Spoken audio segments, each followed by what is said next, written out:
여러분, 우리 교회 쭈리히에 지금 있죠? 그런 물리적인 그런 포지션이 아니라 우리 교회를 좀 영적인 그런 눈으로 볼 때 우리 교회는 복음의 중심에 있을까요? 아니면 우리 교회는 복음의 변두리에 있을까요? 물리적인 그런 위치로 보게 되면 세상 사람들은 이야기를 할 겁니다. 스위스 안에서 이 개혁교회가 중심이고, 그리고 한소망 교회는 변두리에 있다. 그러나 저는 이런 물리적인 포지션이 아니라 영적인 시각에서 여러분들에게 분명히 말씀드립니다. 우리 교회는 복음의 중심에 있습니다. 그렇다고 해서 스위스 개혁교회가 이 복음의 중심에 있지 않다는 그런 이야기는 아닙니다. 스위스 개혁교회, 그 교회가 복음의 중심에 있는 것처럼 우리 교회 역시 복음의 중심에 있습니다. 왜냐하면 주님이 바로 여기 계시기 때문입니다. 주님이 계시는 곳, 바로 여러분, 그곳은 중심입니다. 근데 그것은 개인도 역시 마찬가지입니다. 우리가 세상의 한복판 중심에 있어도 바로 그곳에 주님이 계시지 않는다고 한다면 그것은 영적인 의미에서 변방입니다. 반대로 어느 저기 시골 척박한 그런 유배지에 내가 가 있을지라도 바로 거기에 주님이 계신다고 한다면 그곳은 신앙의 그리고 복음의 중심지가 되는 것입니다. 아무리 화려한 건물 안에 있고 남들이 부러워할 만한 그런 성공의 자리에 내가 서 있다 할지라도 그곳에 주님의 현현과 그리고 주님이 함께 하심이 없다고 한다면 그 사람은 나는 은혜의 자리에서 가장 멀리 밀려난 영적 유배자일 수밖에 없습니다. 오늘 우리가 보고 있는 이 성경의 말씀은 우리에게 바로 그런 이야기를 전하고 있습니다. 오늘 우리들이 보고 있는 계시록에 따르면 요한의 이야기가 잘 기록되어 있습니다. 요한이 저기 어디 먼 변방으로 유배가 되었습니다. 왜 유배가 되었나? 계시록 1장 9절 그 뒷부분을 보게 되면 요한이 왜 유배를 가게 되었는지 그 이유가 요한의 손으로 기록되어 있습니다. 이렇게 성경 기록을 하고 있죠. 하나님 말씀과 예수를 증언하였음으로 말미암아 반모라 하는 섬에 있었더니. 아멘. 하나님 말씀 그리고 예수를 증언해서 이렇게 유배를 가게 된 겁니다. 당시 이 로마 사람들은 예수를 믿는 그 그리스도인들을 찾아내면 그 그리스도인들을 무조건 처형하지는 않았습니다.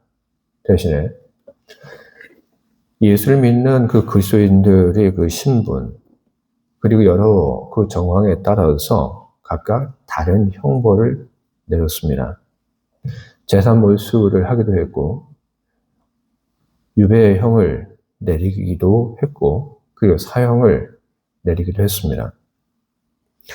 그런데 영향력이 있는 이 교회 지도자들 같은 경우에는 로마가 죽이는 것보다 이 다른 선택을 하게 됩니다.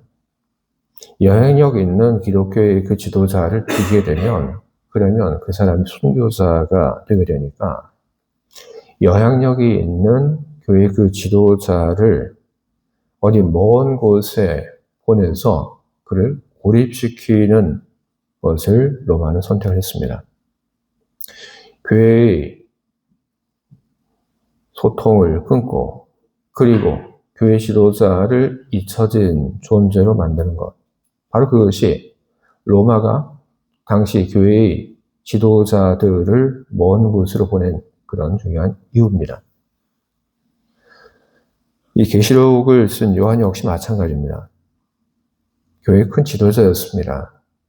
그가 예수를 믿고 하나님의 말씀을 전하는 그것 때문에 체포가 되었고, 그는 로마의 의도에 따라서 반모라고 하는 곳에 보내지게 되었습니다. 반모라고 하는 그런 귀향지 섬에 보내진 이 요한. 이 요한뿐 아니라 이 반모라고 하는 이 귀향지, 이 귀향지는 당시 로마가 가지고 있던 귀향지 중에서도 가장 끔찍한 곳 중에 하나였습니다. 이 귀향지인 반모에 보내진 사람들, 그 사람들은 뭘 먹고 살았을까요? 로마가 귀향을 보냈기 때문에 로마가 귀향 간 사람들에게 먹을 양식을 대줬을까요? 아니면 아닐까요? 그는 어떤 형벌을 받고 반모에 보내지는지에 따라 양식을 어떤 사람은 제공을 받고 어떤 사람은 양식을 제공받지 못했습니다. 이 반모에 보내지는 사람들 다 같은 귀향이긴 한데 어떤 사람은 테포르 타티오라고 하는 형을 받고 그곳에 보내지게 됩니다. 또 어떤 사람은 담타니오 아드 메탈라라고 하는 형을 받고 이곳에 보내지게 됩니다. 이 테포르 타티오라고 하는 그 형을 받고 이 반모섬에 보내진 그 사람은 반모섬에 도착을 한 후에 이 강제 노동을 하지 않아도 됩니다. 대신 노동을 하지 않기 때문에 밥을 안 줍니다. 반면 담나티오 아드 메탈라라고 하는 그런 형을 받고 반모섬에 보내진 사람은 거기 도착하면 뭘 해야 되냐면 광산, 채석장에 가서 일을 해야 합니다. 그리고 일을 하게 되면 일을 했기 때문에 로마가 식량을 줍니다. 그런데 충분한 식량을 주는 것이 아니라 정말 얼마 안 되는 목숨을 겨우겨우 연명할 정도의 이 음식만 줍니다. 그래서 그것 가지고는 노동을 하는 사람들이 버틸 수 없습니다. 그래서 이 반모섬에 와서 노동을 해야 하는 사람이나 하지 않아도 되는 사람이나 할 것 없이 먹을 것을 구하는 것이 중요한 일이었습니다. 유배된 사람들 중에서 재산에 여유가 있는 사람, 그 사람들은 현지 주민에게 돈을 주고 먹을 걸 샀습니다. 그런데 이 현지 주민에게 돈을 주고 먹을 것을 사지 못하는 사람들은 섬 밖에 있는 뭐 친구나 친척, 뭐 가족 이런 사람들로부터 도움을 받아서 그래서 먹을 것을 공급을 받았습니다. 근데 섬 밖에서 살고 있는 사람이 이 섬에 있는 사람을 위해서 옥바라지를 해주지 못하면 그럼 어쩔 수 없이 유배된 사람은 스스로 그 섬에서 먹을 것을 스스로 조달을 해야 됐습니다. 물고기도 잡고 아니면 밖에 있는 뭐 야생의 것을 채집을 해서 먹고 살아야만 했습니다. 근데 쉽지 않죠. 물고기를 잡는 거 쉽지 않죠. 들에 가서 야생의 무엇 먹을 수 있는 것 그거 가져다가 먹고 산다는 것 그거 쉽지 않죠. 뭘 먹어야 되는지도 모르고 그리고 그 먹을 것을 구하는 사람이 한둘도 아닙니다. 그래서 돈이 없거나 아니면 섬 밖에서 옥바라지를 해주는 사람이 없으면 그러면 먹을 것을 구하다 지쳐서 서서히 체력을 잃고 죽어가야만 했습니다. 그것이 반모섬 현실이었고 그리고 그것은 반모섬에 보내준 요한이 마주한 현실이었습니다. 요한, 그 역시 반모섬에서 생존이라고 하는 문제와 직면을 했습니다. 뿐만 아니죠. 그곳에서 그가 경험하고 있는 또 한 가지 괴로움은 뭐냐면 고독입니다. 로마가 이 요한이 신앙적인 교제를 하지 못하도록 그 모든 것을 다 끊어버렸습니다. 고독한 속에 요한은 던져져 버렸습니다. 다 감시하는 그 속에서 요한은 누군가하고 신앙적인 교제를 할 수 없었습니다. 로마는 바로 요한이 밤모섬에서 굶주려 죽고 고독해 죽고 절망 속에서 죽기를 로마는 원했던 겁니다. 그런 힘든 속에서 살아갔던 요한, 그 죽음과 같은 그런 섬에서 살던 요한, 로마에서 참 멀리 떨어진 그 변방에 있던 그 요한에게 주님이 찾아오셨습니다. 주님이 어떤 모습으로 요한을 찾아오셨는지 오늘 우리는 성경을 통해서 보았습니다. 초라한 모습으로 주님이 찾아오지 않았습니다. 찬란한 영광의 모습으로 주님께서 요한을 찾아오셨습니다.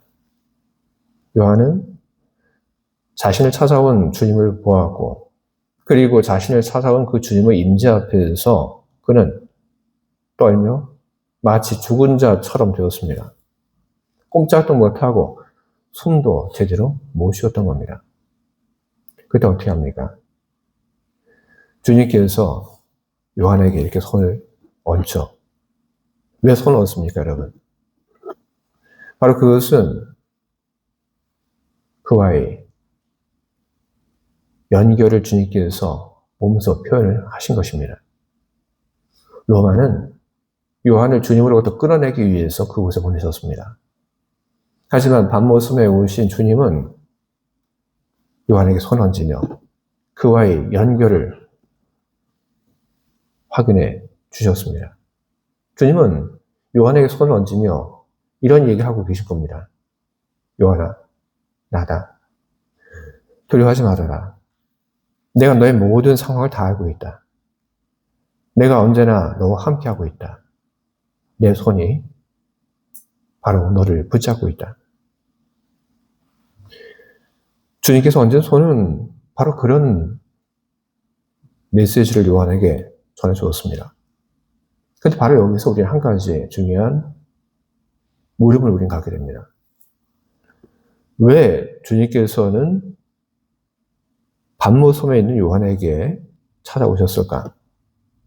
참 많은 다른 사람들이 있는데, 그런데 왜 주님께서는 요한에게 찾아오셔서 요한이 있는 그것을 복음의 중심지로 만들고, 그리고 왜 요한에게 여러 교회들에게 편지를 보내라는 그런 사명을 주셨을까? 왜일까?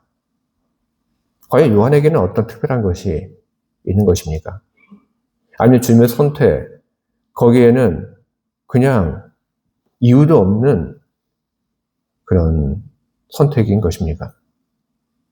우리는 그 질문에 대한 답을 성경 속에서 역시 발견을 하게 됩니다.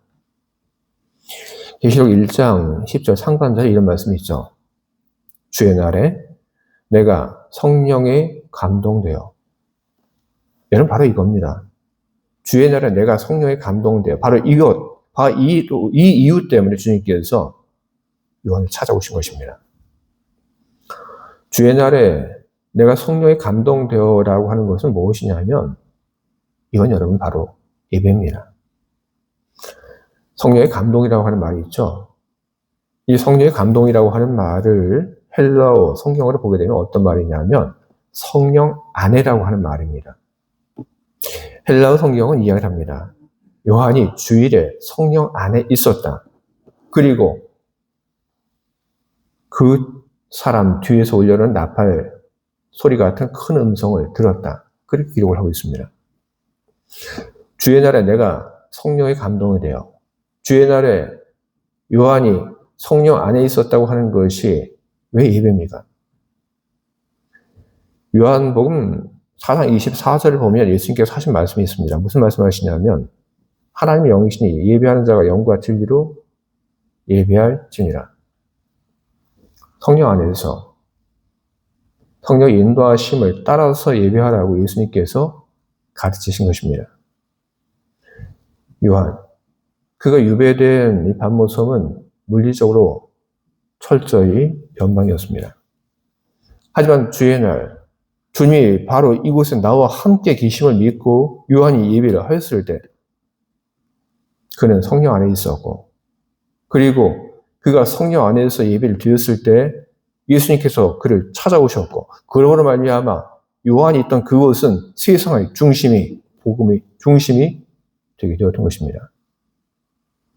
주님은 그를 찾아오셔서 요한에게 손을 얹었습니다. 이것은 착각이 아닙니다.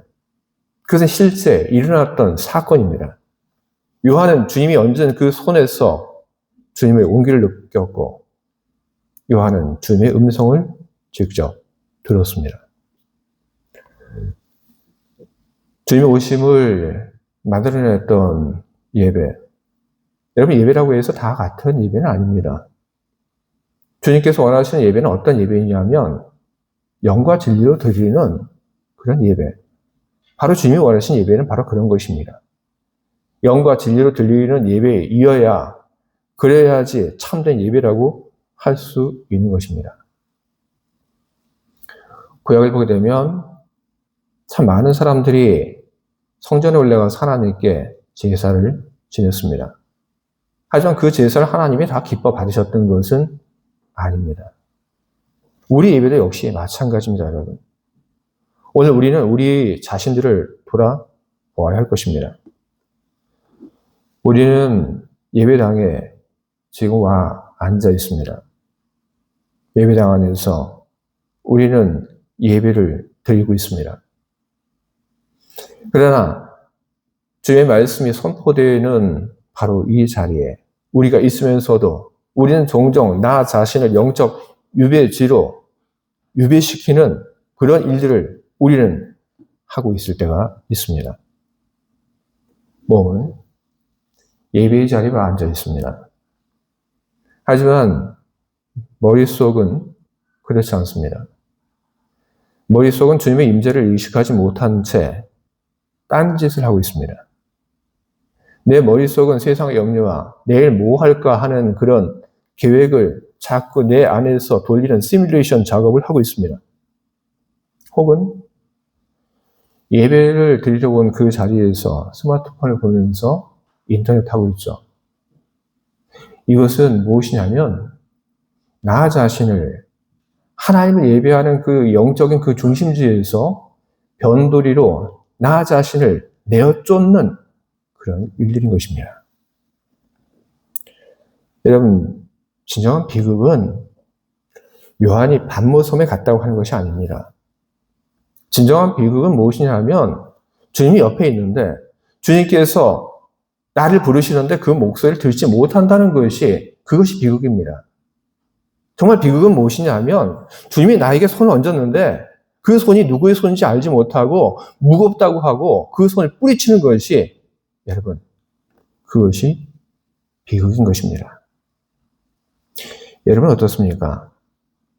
주님을 예배하는 예배당에 앉아 있으면서 여러분의 마음은 주님이 바로 이곳에 나와 함께하고 계심을 믿고 여러분 주님을 힘써 예배하고 있습니까?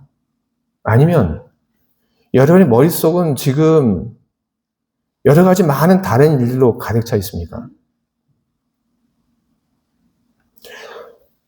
여러분, 예배라고 하는 것은 단순히 정해진 그 시간을 견뎌내는 그런 의식이 아닙니다. 예배는 무엇이냐 하면 바로 우리 믿음이 드러나는 것입니다. 내가 주님을 믿는다고 하는 것, 주님이 여기 계신다고 하는 것을 내가 믿는다고 하는 것, 그것을 믿는가 안 믿는가 하는 것이 드러나는 것이, 여러분, 바로 그것이 예배인 것입니다. 예배는 이곳에 계시는 그 주님에게 나의 눈과 마음, 이 모든 것을 집중시키고 그리고 고정시키는 영적인 싸움인 것입니다. 우리가 그렇게 살 때요, 여러분, 주님의 음성은 틀림없이 우리에게 들려옵니다. 우리가 그렇게 살 때 주님의 손길은 우리에게 분명히 닿습니다. 여러분들이 항상 주님의 임재하심을 믿고 그리고 힘써 주님을 예배하는 일들을 하셨다고 한다면 여러분 정말로 여러분 잘하고 계신 것입니다. 여러분들이 그렇게 했던 그 일들은 의미 없는 것이 아니라 그것은 주님이 기억하고 계시는 것이고 그렇게 예배드리고 있는 사람들을 향하여 주님은 오고 주님은 말씀하시고 그 사람의 삶 속에 주님은 당신의 손으로 그를 지키고 인도해 갈 것입니다. 그러나 만약 내가 그러지 못했다고 한다면 그러면 아직 우리에게는 기회가 있습니다. 어떤 기회가 우리에게 있냐면 변화할 수 있는, 바꿀 수 있는 그런 기회가 우리에게 있습니다. 뭘 어떻게 해야 하는지 알지 못해서 누가 나에게 알려주지 못해서 그랬는데 이젠 알았으니까 우리는 이제 바꾸면 되는 것입니다. 주님이 있는 곳, 여러분 그것은 세상의 중심입니다. 그것은 선교의 중심지입니다. 요한, 그는 알았습니다. 내가 있는 이곳이 변방이 아니구나. 내가 있는 이곳이 바로 중심이구나. 복음의 중심이고 선교의 중심이구나. 그는 알았습니다. 요한을 밤모섬에 가두고 그 입을 막고 그가 복음을 위해서 그 어떤 일을 하지 못하도록 그를 소외시키고 고립시켰습니다. 그를 잊혀진 존재, 그렇게 만들려고 하는 것이 로마의 목적이었습니다. 하지만 주님은 그곳에 오셔서 요한에게 새로운 사명을 주십니다. 계시록 1장 11절이죠. 네가 보는 것을 두루마리에 써서 7 교회에 보내라. 주님께서 말씀하셨습니다. 여러분, 우리는 이 일이 단순한 속죄가 아니라고 하는 것을 우리는 잘 봅니다. 주님은 쉽게 얘기를 하셨죠. 네가 보는 것을 두루마리에 써서 7 교회에 보내라. 그런데 요한의 지금 신분은 어떤 신분입니까? 지금 갇힌 자입니다. 지금 경제적인 여유가 없는 그런 사람입니다. 그런 사람이 어떻게 로마의 그 감시를 뚫고 7 교회에 두루마리를 써서 편지를 보내고 주님이 하신 일들을 증거할 수 있겠습니까?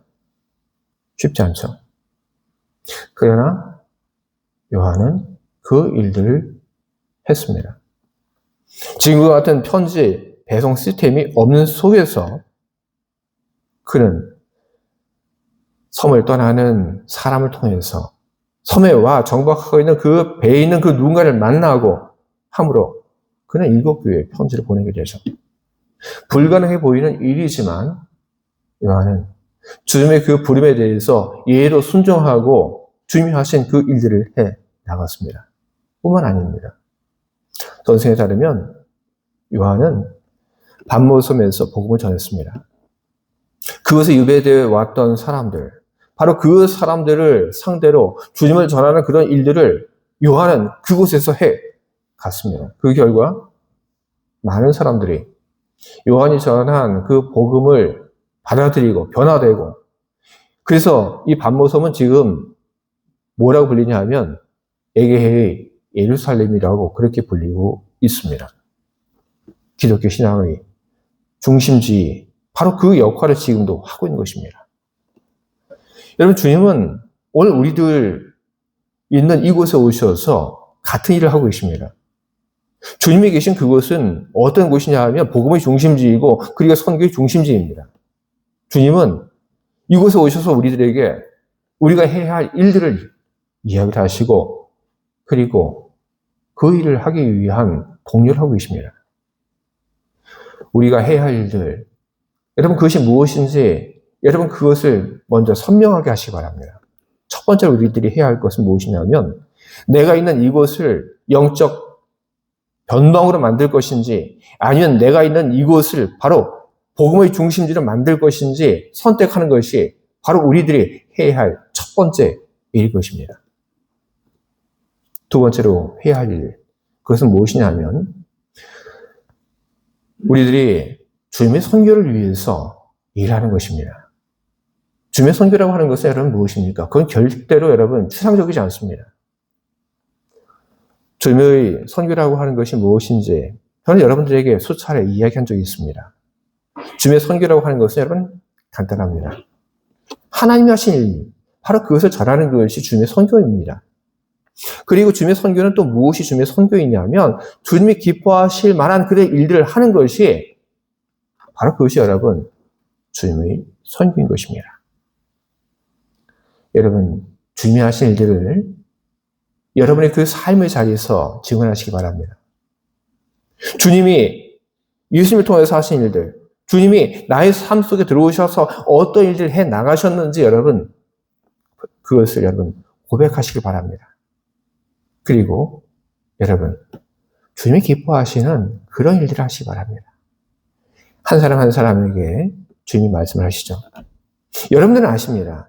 왜냐하면 성령께서 여러분들에게 말씀하고 계시기 때문에 여러분이 있는 바로 그 자리에서 내가 무엇을 하면 주님이 기뻐하실지 여러분 그것을 묻고 그리고 여러분들이 거기에 대한 답을 여러분들이 얻게 되었다고 한다면 여러분 그 일을 위해서 여러분 일하시기 바랍니다. 그럴 때 주님의 음성, 그 음성이 우리들에게 더 가까이 들릴 것이고 우리들이 주님의 일을 위하여 힘써 일을 하게 될 때 주님의 손이 여러분의 마음과 그리고 여러분의 삶, 바로 그 가운데 함께하게 될 것입니다.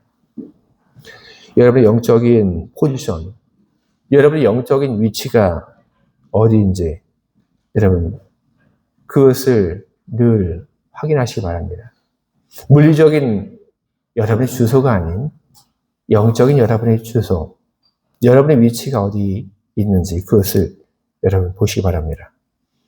여러분이 있는 그 위치, 자리, 장소, 그것이 여러분의 가치를 정하도록 그렇게 만들어 두지 마시기 바랍니다. 주님으로 인해서 내가 있는 이곳이 세상의 중심이고 복음의 중심이고 그리고 선교의 중심이라고 하는 것을 기억하시며 그 중심에서 주님을 위해서 일하시는 주님의 사랑하는 자녀들 모두가 다 되시기를 주님의 이름으로 축원드립니다. 아멘. 우리 함께 기도하겠습니다.